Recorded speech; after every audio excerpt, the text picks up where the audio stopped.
بسم الله الرحمن الرحیم. به نام پروردگار توانای بهار آفرین، خدایی که زیباست و زیبایی رو دوست دارد. باز هم نوروز، باز هم بهاری دیگر که فصل رویش و زایش و تراوت و خرمی است. نوروز دروازه زمان به بهار است و نقطه اعتدال طبیعت، یعنی بهار که تجلیگاه زیباترین چهره طبیعت و هستی است. انتخاب نوروز به عنوان آغاز سال از سوی ایرانیان هم نشانه روحیه هوشمند و محاسبه‌گر ایرانی است و هم جان اعتدالجو و معتدل او را نشان می‌دهد.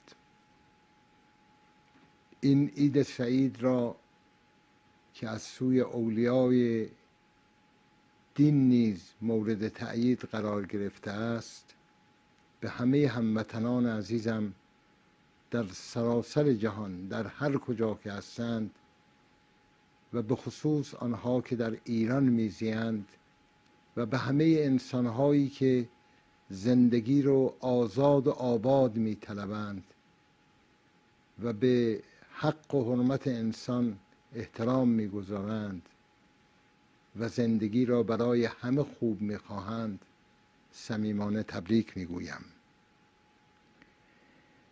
بهار به ما درس‌های فراوانی می‌دهد که از جمله مهمترین آنها پرهیز از افراط و تفریط و نفی دو عنصری است که زندگی رو بر انسان‌ها تلخ و تاریک کرده و می‌کند.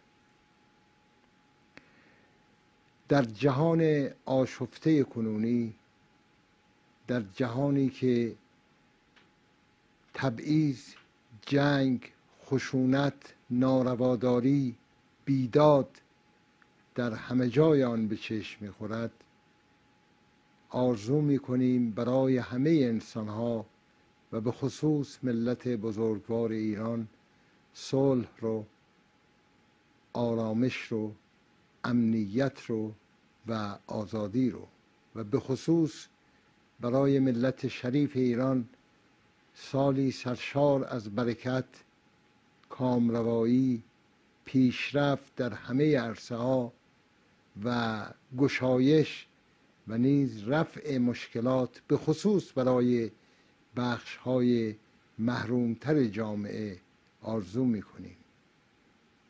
در این هنگامه و در آستانه سال نو و سال جدید، همه ما نیازمندان دست نیاز خود را به درگاه بی نیاز دراز می کنیم و از او همت می طلبیم و از او می خواهیم که ای دگرگون کننده دلها و دیده ها، ای پیاپی آورنده روزان و شبان، ای تحول بخش سالها و حالها، حال ما را به بهترین مبدل گردان.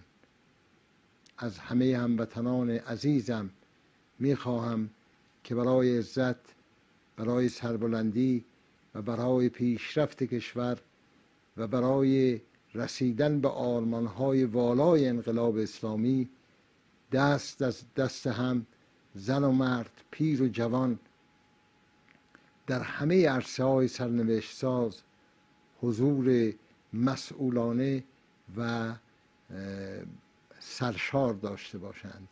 همه شما را به خدای بزرگ می سپارم.